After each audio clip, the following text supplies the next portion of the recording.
Good evening, sports fans. Welcome, welcome, welcome. I'm Dan, and welcome to my brand new YouTube channel, Choose Life. It's such a pleasure and an honour to be able to be here and do this. And yeah, I think I don't know where to start really, but this channel is going to be covering all aspects of daily life. I'm going to be talking about things that have gone on and going on in my life, and it would be great to be able to build a community where we can help one another by sharing our life experiences, sharing our trials and tribulations, our challenges and our difficulties, and most importantly about solutions to overcome those challenges. So I hope that this YouTube channel can add value to your life. I hope that it helps you in some way, and if, like me, you feel compelled to do something to help others, then you can also, contribute, make your contributions in the comments. You can like and share this video and subscribe to my channel, which would be absolutely awesome. It's brand new, as I say, got no subscribers. So be the first, you got to start somewhere. So here we go. So yeah, a little bit about me. And the reason why I'm doing this. So I was actually a drug addict myself, so I ended up homeless, on the streets, sleeping rough, in and out of prison all through my 20s, addicted to crack cocaine and heroin. And one day I woke up in a garage on Christmas Day, where I've been sleeping rough in my granddad's garage, in fact, who's sadly passed away now, bless him. And yeah, I wasn't allowed in his house, or to be honest, none of my family or friends really wanted me in their house because I wasn't trustworthy. I was a drug addict, and I was desperate at times, and I would steal, I would manipulate, I would not be a nice person to be around, or indeed have around your house. So I'm pleased to say that I'm a long way away from those days, and a very much different person sat before you today on the camera. So yeah, I went to rehab. It was a long journey. I'll share that with you on another episode of this video, but just giving you some brief background as to who I am, why I've decided to set up my own YouTube channel, and the reason why I've decided to do that today. So I went to rehab, long story short, after a few spells in prison, very transient homelessness, in and out of hostels and shelters and, garages, doorways, in and out of prison, sofa surfing in crack dens, and never really having somewhere to call home, really. And I used to blame the whole world and his dog for my problems, and I never took responsibility until that day, that Christmas Day, 2007. And I thought, Dan, you cannot, what are you doing? Dan, what are you doing, man? You can't live like this anymore. This isn't you. This isn't how you were brought up. This cannot be your destiny and your life, This can't be your legacy, a homeless, drug addicted criminal, and go to your deathbed in that state, because that's where I was heading. So yeah, long story short, I went to rehab, found a real passion. I didn't get it straight away. I didn't go there and all my problems were solved overnight and I came out and never used again. It was a bit of a journey in and out of different rehabilitation setups and facilities, a couple of relapses, a couple of periods of short success, and then relapse again, until ultimately I managed to finally overcome my addiction problems once and for all. And through that process, I gained hope, I gained inspiration, I gained self-worth, self-esteem, self-respect, and respect of others, a lot of self-awareness. So it was a journey of self-discovery, really, going through all the kind of roller coaster of emotions and the guilt and the shame of the things I've done, and having to write about them and talk about my feelings and emotions and listened to some stark truths from my family about how they felt about me and my addiction, how I'd hurt them. Which, to be honest, broke me literally. It broke me to tears. I was in floods of tears in one of the therapy groups in the rehab where I had to read out these letters from my family, and the guilt and shame of that, and the pain, the emotional pain of listening to the stark reality whilst I was clean without any drugs to distort my reality or suppress my feelings and emotions. It hit me like an absolute ton of bricks, but it also empowered me and gave me the strength and courage I needed to overcome the demons that I'd faced, that I'd been battling with, and losing against for so long, that it just gave some kind of it tapped into some drive and some motivation within me that had not been tapped into before, listening to that. And I thought, I never want to do this to myself and my family ever again. I don't want to put myself or my loved ones through that pain, that hurt, that worry. The hardest hitting thing for me, and they all wrote their letters into the rehab independently, and they were asked to be as brutally honest as they could be, and they hadn't conferred or conspired. And the final sentence from every single one of my family members that wrote in was the worst thing out of everything, after they'd gone into all the details of all the stuff that I'd done that had hurt them. But they said the worst thing out of everything was never knowing when we were going to get that knock at the door from the police to say you'd been found dead in the gutter somewhere. And that knowing that they lived with that worry and that anxiety, and I put them through that anguish and that pain, that broke me.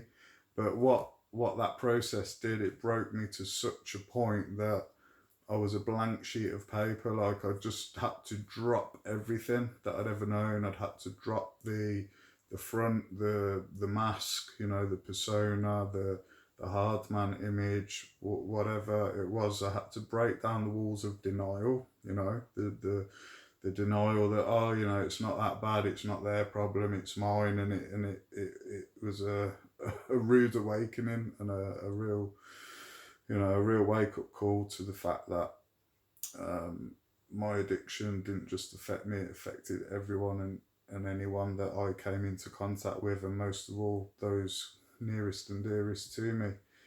However, I'm pleased to say that is no longer the case, and hasn't been for over a decade now. So I've been clean over 10 years now. Proud to say. But what that did, it actually gave me a new purpose. Going to rehab, having the help and support of the staff in the rehab who were also addicts in recovery, not only did it give me hope and belief and inspiration that if they could do it, so could I. Because until that point, I thought nobody got clean. Everyone that was an addict died an addict, because there's no way to beat this thing. I didn't know anyone that had overcome addiction. I didn't know anyone in recovery. I'd never heard the term recovery. I didn't know what recovery was. And they showed me that it was possible and gave me that hope and belief. And ultimately, the education, the tools, the training, and the the structure and the discipline to be able to overcome that problem. And what it did, it showed me that those years addicted, living the way I lived, weren't in vain. It showed me that I could actually turn those wasted, or what I thought were wasted years, into a new purpose, a new direction in life. So essentially, as I say, I was a blank sheet of paper, a blank canvas. I had the opportunity to break away from my old town, my old friends and associates, my old using buddies, and start my life again from scratch, which is exactly what I did. And I've been on such a crazy journey. Like, life is just so different and so beautiful, and it can be challenging and really, really difficult at times to face life's problems, to deal with everyday life, finances, relationships, you know, managing all the different things that we have to manage in our lives when we take responsibility and start to become productive members of society. That, um, yeah, so long story short, I went to college, I went back to college and trained to become a drug worker myself so that I could use those, what I thought at the time were wasted years, to benefit others the way that my drug workers and drug counsellors did for me. And it was something I was very passionate about. I was really personally and emotionally invested in that cause. I was very driven and motivated to train and study because obviously I was an expert by personal experience. However, I had no credentials to back that up to do it going forward as a, you know, as a job, really, as a career option. So it wasn't just a job and an income. It was actually, I'd say at the time, a calling and vocation. So I was very passionate about helping other people. I also used to do a lot of voluntary work and go to mutual aid groups and meetings where, on a voluntary basis, where all recovering addicts would meet up and help one another.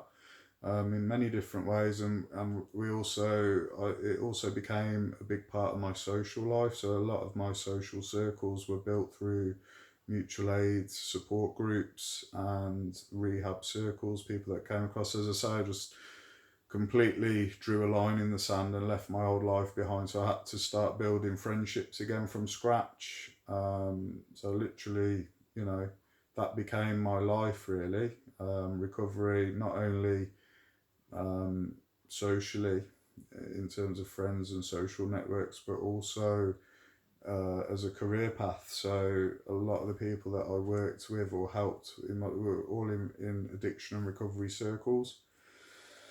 Long story short, I went through a divorce.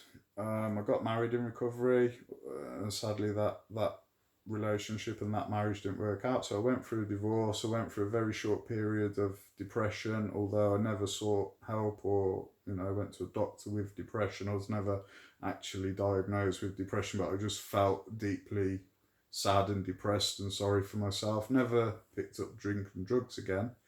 But it was just a really, really hard time for me. So, yeah, I felt like I needed a fresh start. So I trained to become a lorry driver, got my HGV license, went on to set up a small limited company and become self-employed in that line of work. And I still do that today. And I also run another side hustle, or, you know, a side business, if that's the right terminology. But I've embarked on a entrepreneurial adventure with a fantastic company called Forever Living Products. So I'm a forever business owner. So I use many of their fantastic products that benefit my health and immune system, especially at the moment with COVID. So that's fantastic. And I'm also earning an income stream and helping other people to earn money too, and to also improve my health and their health at the same time.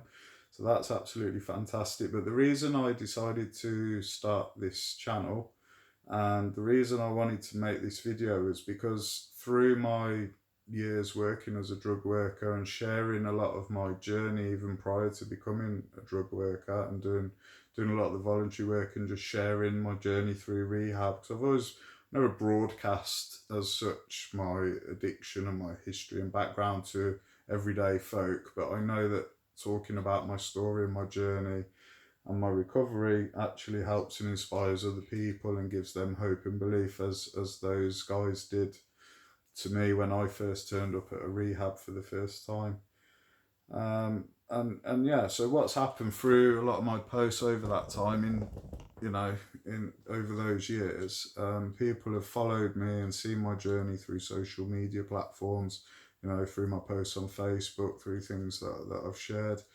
And what I've found is a lot of the people that I knew, you know, before I drew that line in the sand and sort of embarked upon this new life, a lot of those people were still stuck in or on the slippery slope into dark places, whether that be addiction or, criminal networks into crime and prison, or both, mental ill health, declining mental ill health, relationship struggles. And yeah, because I'd left the profession, I used to get a hell of a lot of job satisfaction from that, and I've missed that. I love driving. I've always been a big petrol head. I've always been into anything with wheels and engines, or just wheels. Even now I still go mountain biking and I cycle a lot. I've been into roller skating, go karting, rallying, you name it. I've kind of had a go at it really. So it was only natural, really, that I went into a line of work of driving when I left social care. But I miss the job satisfaction. I miss the ability to be able to make a difference in people's lives.